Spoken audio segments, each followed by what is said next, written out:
Welcome, welcome, welcome to the Elizabethtown Church of the Brethren. Welcome for a fantastic evening of terrific, insightful, challenging music by the Apollo Chamber Players. Monday, we had a terrific concert here with the Virginia State University Choir and the Elizabethtown College Choral Choir together on this stage. Some of you were probably here. And tonight we have this awesome quartet from Houston.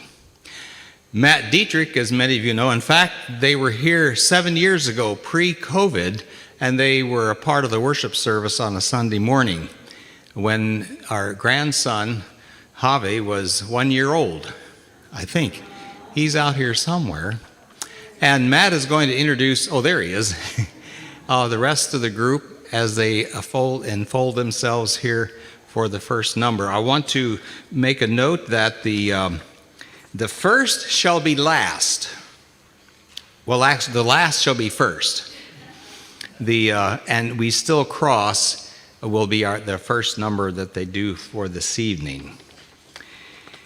I want to say hello to, we have 11 people online, and hello from Elizabethtown. If you're out of town, I'm going to keep track of those who are tuning in. Where are you from in the United States or some other country? This evening there's 11 people tuned on so far. Well, again, welcome to our church. And welcome to the Apollo Chamber Players.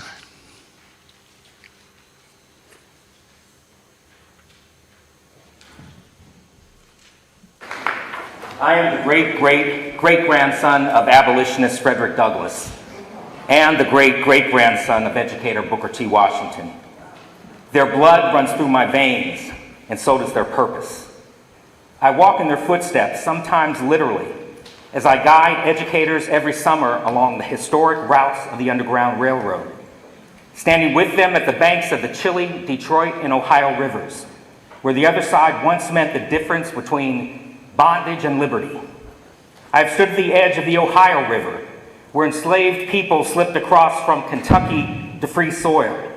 I have stood beside the Detroit River, where others looked north to Canada, watching the shoreline shimmer like a dream just out of reach. These rivers are not myths.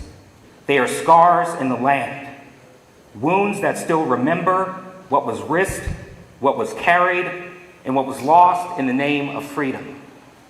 The enslaved crossed in darkness, barefoot and breathless. They crossed with children on their backs and prayer in their mouths.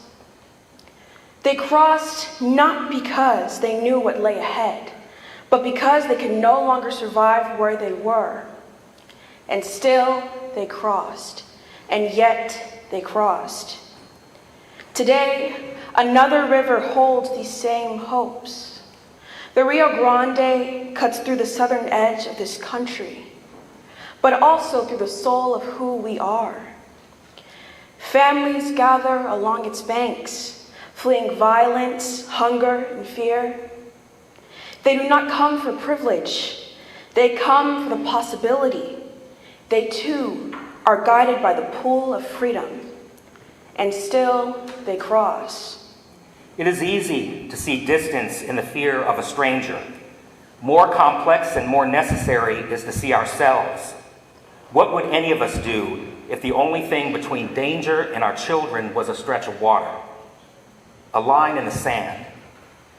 The rivers change, the faces change, but the longing, the courage, that remains.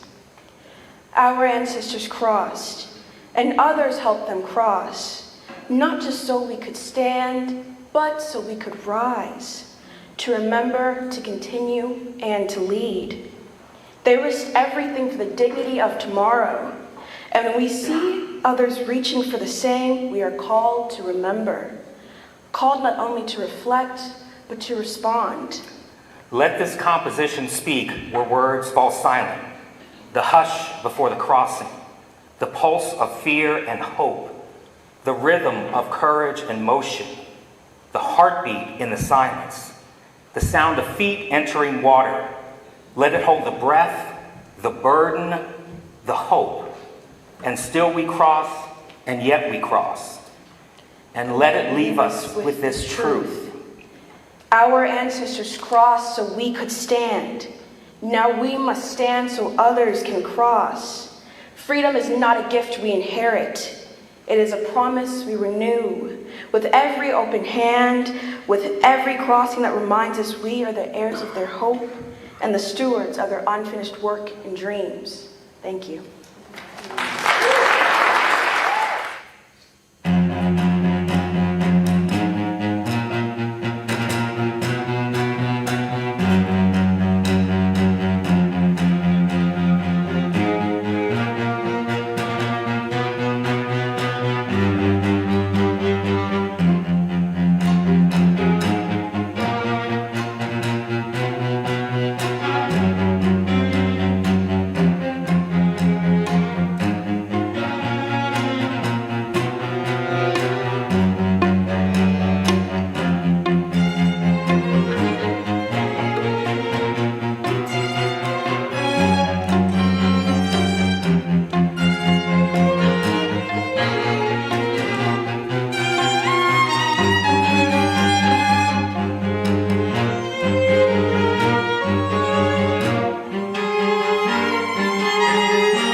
And still we cross.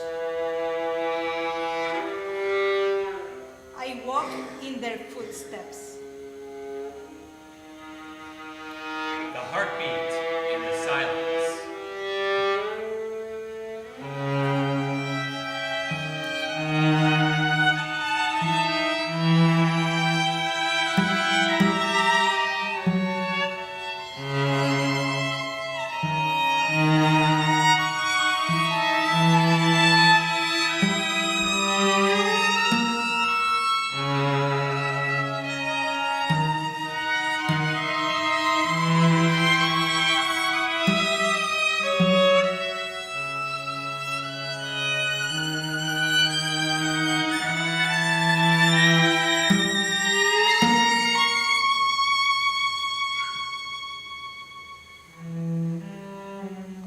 Our ancestors crossed so we could stand.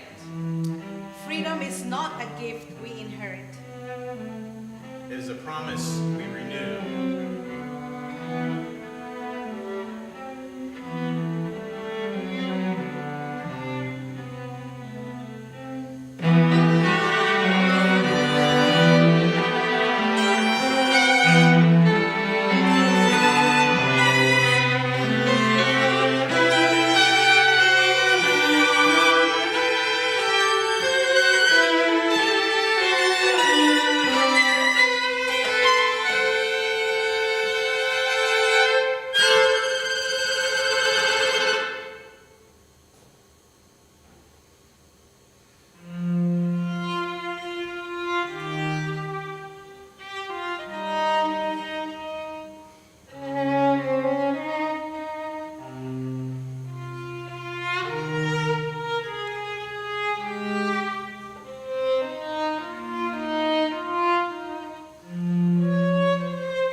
Good evening. Oh, there we go.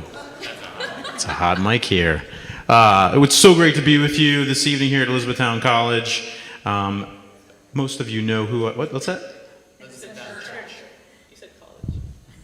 Let's start that again. Elizabethtown Church of the Brethren, my home denomination and my parents' wonderful church. We've had a little bit of a long week here, but we're so glad to be kind of ending our tour with you all, and then tomorrow in York. My name is Matthew Dietrich. I'm the director and one of the violinists of Apollo Chamber Players. If you're not familiar with my short little story here, I did grow up in southern PA here in York, in Loganville, and when I was young, I had dreams of becoming an astronaut. I loved space. Unfortunately, math and science were not my strong suit, and I had other reasons to love music. My mom started my brothers and I when we were very young, and then I learned to really love music myself growing up, especially in my teenage years.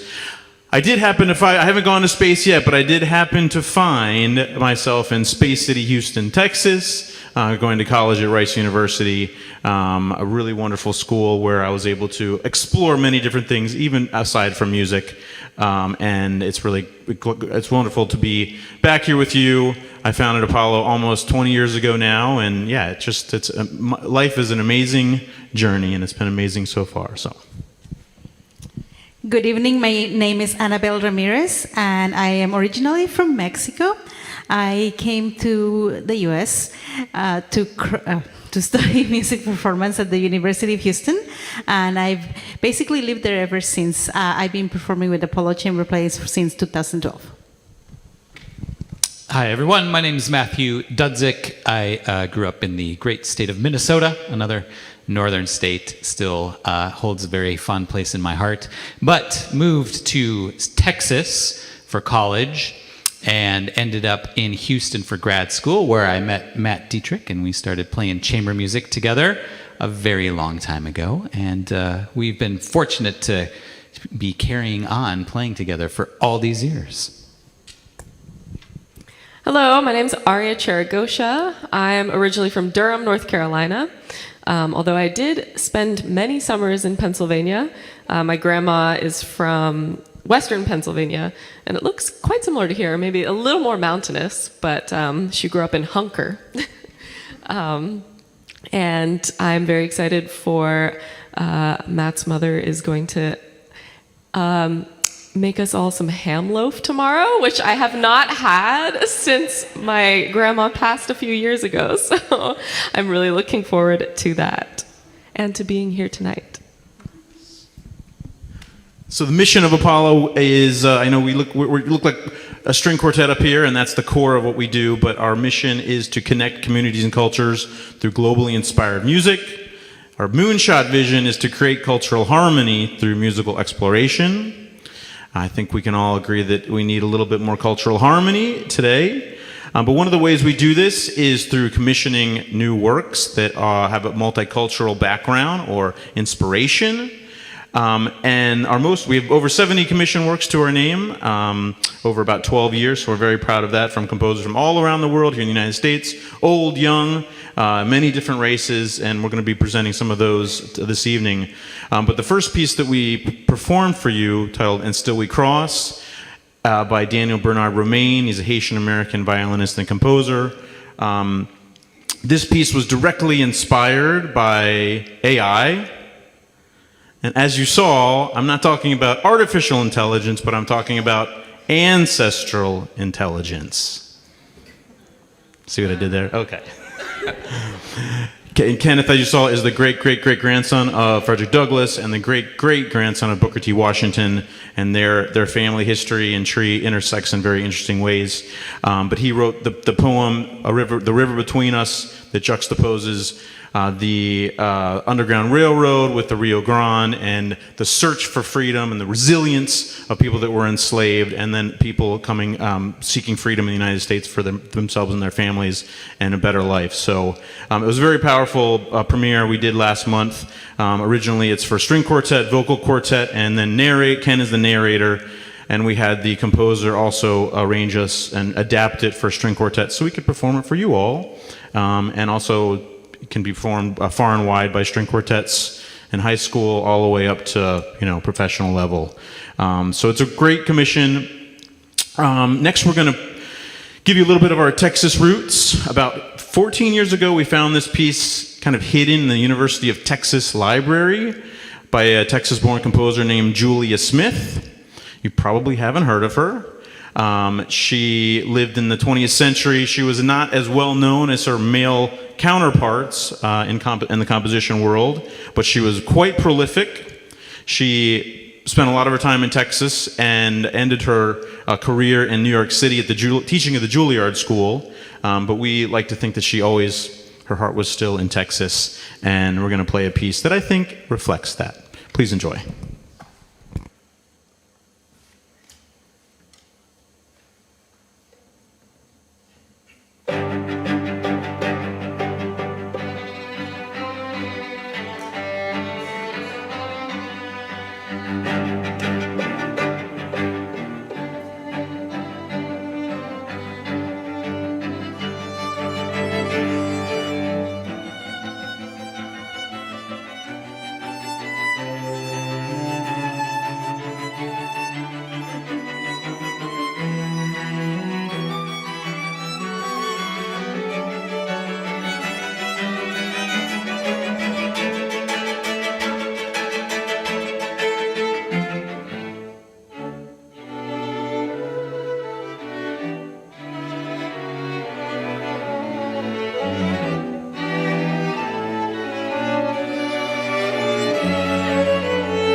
A little bit of Texas spirit in there, right?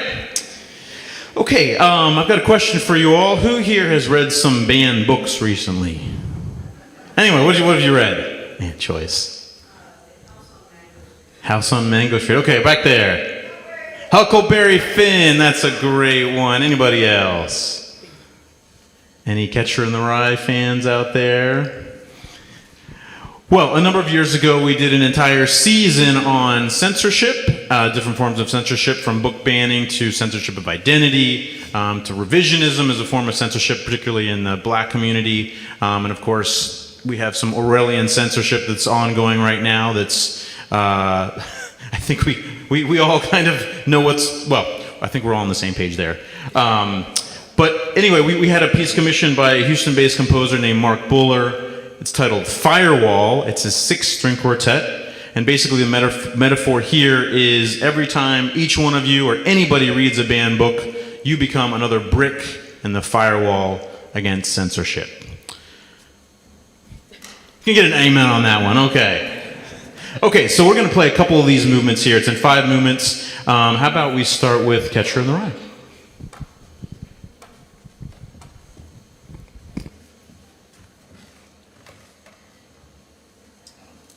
This is titled Through the Rye.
And now we're going to play Night and Day on the River.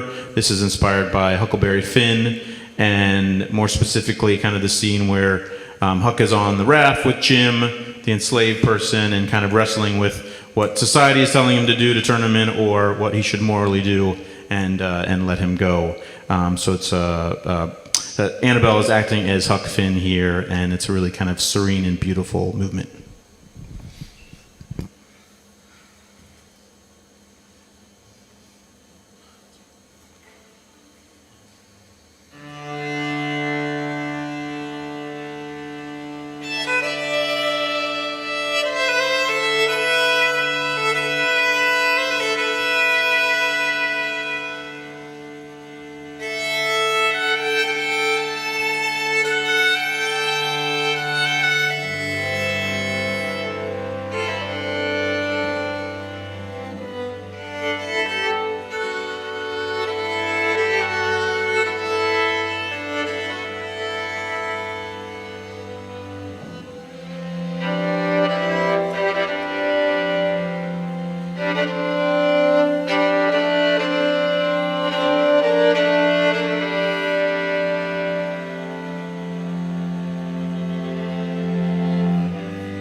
And we end Firewall with Daisy and Jay from The Great Gatsby, a very high-spirited and fun ragtime, jazz ragtime. So I hope you enjoy.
Thank you, everybody. The next piece on our American Story program is unfortunately a part of our American Story. This is inspired and it's an homage to the 125,181 Japanese Americans that were interned during World War II. This is by a composer named Marty Regan. He's a faculty composer at Texas A&M University. We've become quite close with over the years. He is an expert in Japanese music, Japanese folk music, Japanese culture.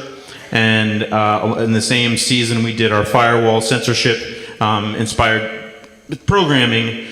He came to us with this idea about censorship of identity of Japanese Americans and really their humanity during World War II. And he proposed this really, he proposed to write us a work to premiere during the season.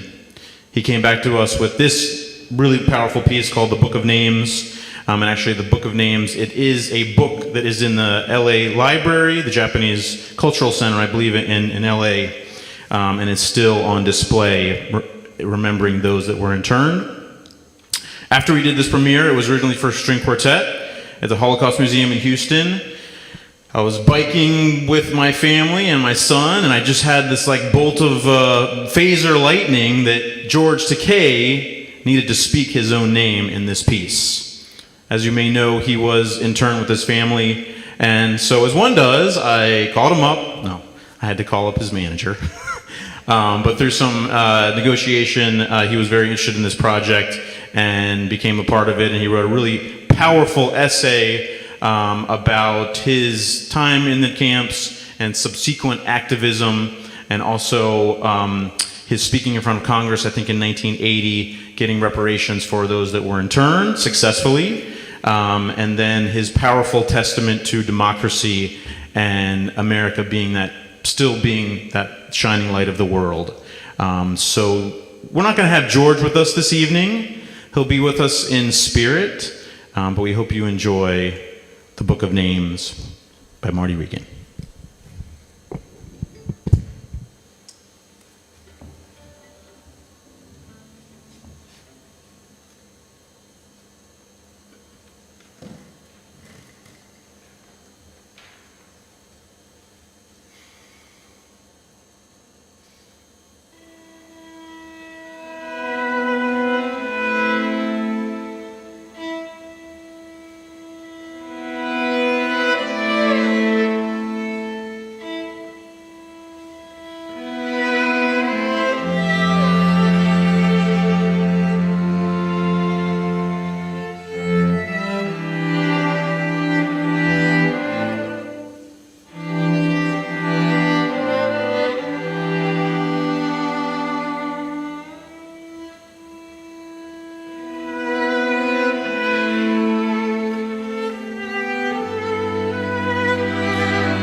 Chie Nagasaki.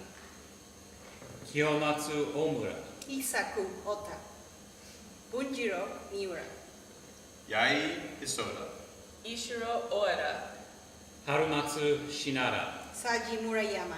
Kiyo Murano. Chozo Nagamatsu. Mason Kato. Toyoko Aoki. Kuma Sonabe. Joe Hiratsuka. Tami Miura. Shisuno Kawada. Gozo Suzuki. Fuyu Yasui. Tokijiro Sasaichi Tezuka. Yamamoto. Choi Koga. Wasuke Nagai. Yoshi Hanama. Tomiye Ikeda. Hiroko Ura Ni. Shikuma. Yasu Take. Ie Isumi. Shoihiko Norita. James Yoshida. Koichi Yamano. Yokoshito Kazuo Igakumi. Take Kuriyama. Ichiro Kamoto. Isano Ishigiwa. Ni Shoji. Nakai. Shingoto. Sujiro Toki Kanada. Maeda. Isaku Kiyo Mori. Kazu Ueda. Chio Nakamura. Inochi. Masa Senso Ishii Oda. Gota. Takahiro. Iwasara Isaru Yasa. Izo Masashi Yoshida. Kimoto. Sen Mori. Yeo Isoda. Kuma Nakao. Sachi Shiroi. Tamai. Hanjiro Honda. Masumi Miyata. Daigoro Yoshida. Seiichi Doi. Sono Taniguchi. Koji Yoshida. Katsuji Abe. Utaru Frank Hashimoto. Nisaburo Tamura. Tazu Yoshijima. Zenhei Ota. Heizo Higuchi. Ko Kashima. Nami Kawayoshi. Kemi Tanaka. Sae Kaneko.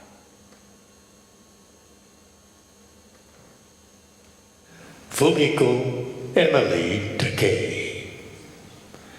Henry Hosumi Takei. Nancy Reiko Takei.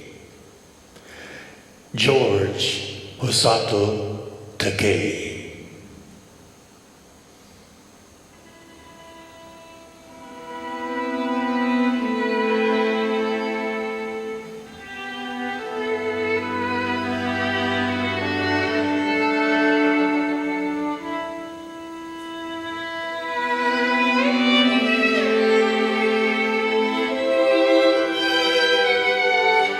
In 1984, the Commission produced a report on its findings. The Commission found the internment was caused by 3 factors. 1. War hysteria. 2. Racial prejudice. 3. The failure of political leadership. The Commission's report was sent to the White House.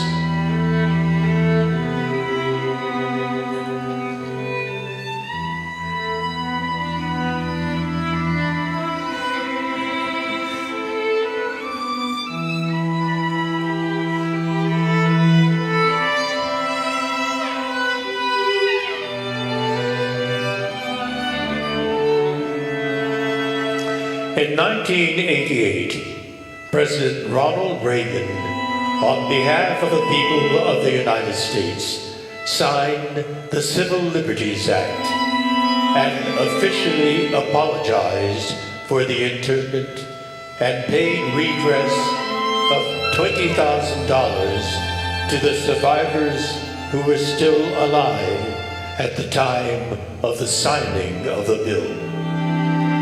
Our democracy is a precious ideal that requires all of us as Americans to actively engage with it, to keep it strong and true and shining.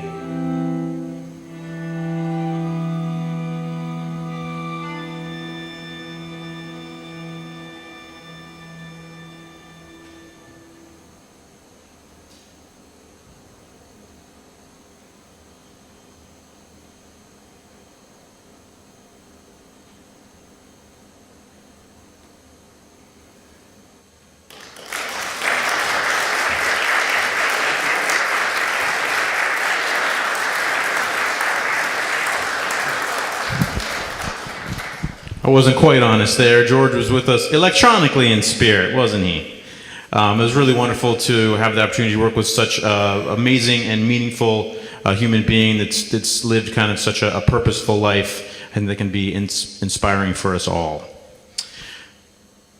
One of the great things about my job is to pick up our guests from the airport, our composers from the airport, and drive them around Houston. It's a rather large city, as you probably have guessed.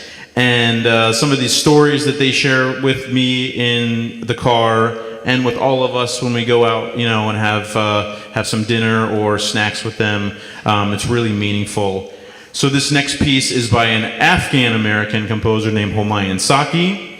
He lives now in the Bay Area in San Francisco and teaches and performs all around the world. He plays this Afghani instrument that's thousands of years old. It's called a rhubarb, and it's a little bit like a mountain dulcimer, and has a bunch of strings and sympathetic strings, and it has a really wonderful, metallic, beautiful sound. So we commissioned a piece from him a number of years ago called Arman, which translates to hope in Farsi, and in Persian. And this next piece, we loved it. We loved this piece so much, and we loved working with him so much that we wanted to commission him a string quartet so we could take it on the road and also perform, and make sure other people have the opportunity to perform it. But one of the things that he shared with me last year when we recorded this, the last time we saw him in Houston, was that growing up as a young boy in Kabul, he witnessed his best friend murdered 10 feet from where he was standing. And I think being able to reconcile and forgive and still go on with your life after seeing that kind of violence can be inspiring for us all, bring a little bit of hope and light into this world. So with that, here is Tolo, which translates to sunrise, Farsi. Please enjoy.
All right, everybody. It's been wonderful to be with you all. We have the last piece on our program is a little bit of a monster piece, and we're going to be delving in addition to doing new music and commissioning new music, we love to play the classics, if you will. And actually, I'll throw this out to you, the audience. If anybody can tell us how Felix Mendelssohn, the German composer, connects to the American story, you get a free CD. Anyone?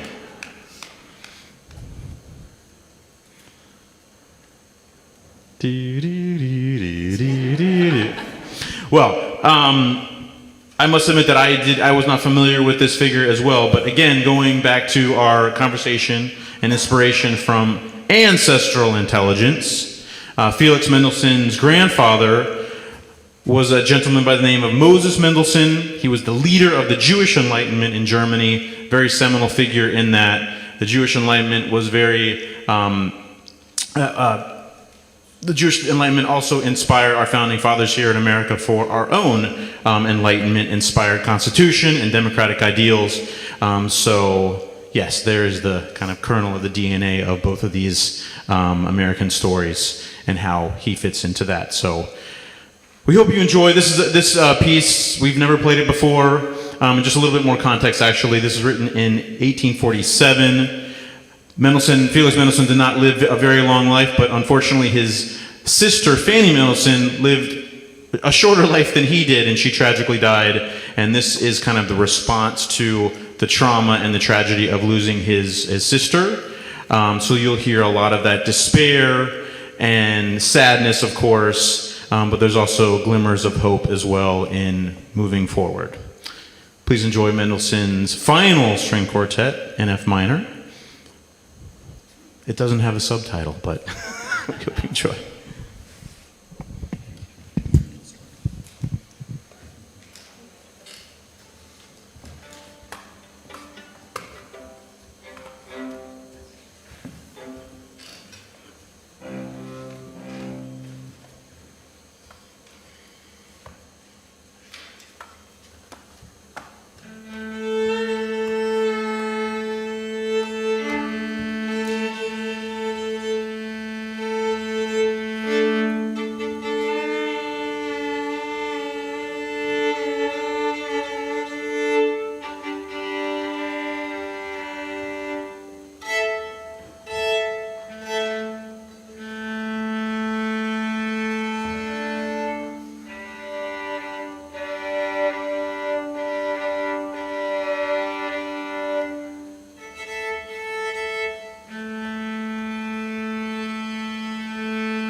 He's coming up before I can thank him for presenting us this evening. Thank you so much, E10.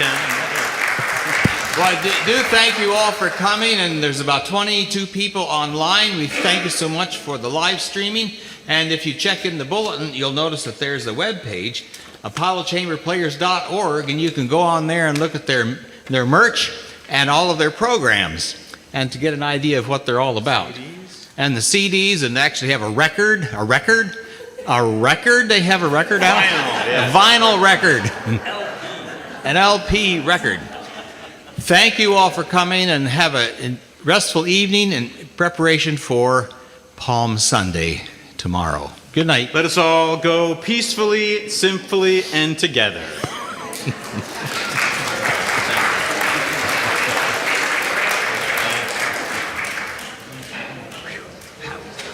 It's great, right? Great music, right? Good job, guys. We're getting better at that. Hey, Warren, how are you?